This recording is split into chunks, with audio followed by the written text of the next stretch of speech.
Praise. I give honor to God who's ahead of my life, and give honor to Him for waking me up this morning to be here. I give honor to my pastor and my bishop. I give honor to Pastor Rogers and everyone else in their respectful places. Amen. This is our Black History moment for today. Black history is all across the world. You know, we've had struggles across the world, and we've rose up from those struggles. Like in the Haitian Revolution, you know, it was often described as the largest, most successful slave rebellion in the Western Hemisphere. You know, they enslaved people. They enslaved the people, initiated the rebellion, and in 1991, and by 1803, they had succeeded in ending not just slavery, but they succeeded in getting independence from the French. They didn't just when they had enough, they didn't just sit back. They rose up and they conquered, and they were able to free themselves. And they freed themselves from not just within their own country, but from another country. All right.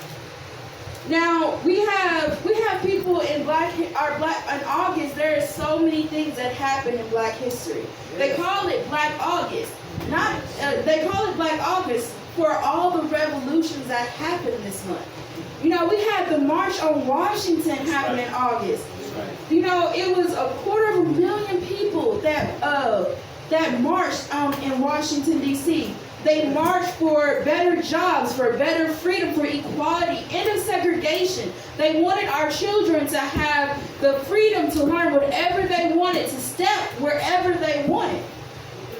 You know, there was Nat Turner. He was the lead person in making the deadliest slave revolt in the United States. They killed over 55 white people at that time to protest slavery, to protest their freedom. They wanted their freedom, and he led one of the deadliest revolts of our slave history. Now we've had there was also the Fugitive Law Convention. That was when the most fugitive slaves had gathered together and to protest the fact that they were about to make the fugitive law, where our people, when they escaped to the north, they weren't free.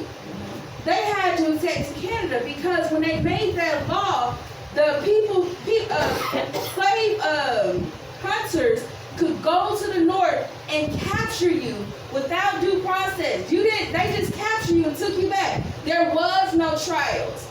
There was no protesting. They could just capture you dead or alive and take you back to the south, to where you came from. And they did not allow you to be free. The people protested that. You know, they escaped the south to come to the north to expect to be free, and then have to hide and pretend to be someone else, or to keep going all the way to another country and to be free.